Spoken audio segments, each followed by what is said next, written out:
Hello friends, ചക്കയായിരുന്നെങ്കിൽ നമുക്ക് അതിൻ്റെ തൊലി മാത്രമേ ഭക്ഷ്യയോഗ്യമല്ലാതുള്ളായിരുന്നു. ബാക്കിയെല്ലാം ഭക്ഷ്യയോഗ്യമാണ്. പക്ഷെ പൈനാപ്പിൾ അങ്ങനെയല്ല. തൊലി മുതൽ അകത്തെ ആ ഒരു കട്ടിഭാഗം വരെ കളഞ്ഞില്ലെങ്കിൽ നമ്മളെ വയറിനും വായ്ക്കും പ്രശ്നമാകും. അങ്ങനെ ഒരു അടിപൊളി പൈനാപ്പിൾ എടുത്ത് നല്ലതുപോലെ തോല് ചെത്തി വൃത്തിയാക്കി എടുക്കണം. അതിനുശേഷം അതിലോട്ട് അതിനെ പീസുകളായി അരിഞ്ഞെടുക്കണം. ചെറിയ ചെറിയ പീസുകളാക്കിയാൽ മാത്രമേ നമുക്ക് മിക്സിയിലിട്ട് ബ്ലെൻഡ് ചെയ്യാൻ പറ്റത്തുള്ളൂ. അങ്ങനെ നമ്മൾ നടുക്കിലത്തെ ആ ഒരു ഭാഗം കളഞ്ഞ് നല്ലപോലെ പീസാക്കി അരിഞ്ഞെടുക്കണം നമ്മുടെ പൈനാപ്പിൾ.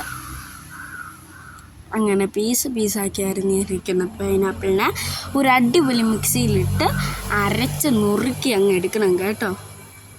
അതിനുശേഷം നമ്മളൊരു അരിപ്പെടുത്ത് അതിനെ നല്ലതുപോലെ ഇളക്കി അതിലുള്ള കരടും കാര്യങ്ങളെല്ലാം മാറ്റിയെടുക്കണം. അരിക്കണമെന്ന് ആ ഒരു കരകരപ്പ് കാണും, അത് ആവശ്യമില്ലാത്തവർക്ക് കഴിക്കാം. ഇടയ്ക്ക് ഞാൻ അരിഞ്ഞു വെച്ചിരുന്ന ഒരു പൈനാപ്പിൾ പീസ് എടുത്ത് കഴിച്ചിട്ടുണ്ടായിരുന്നു കേട്ടോ.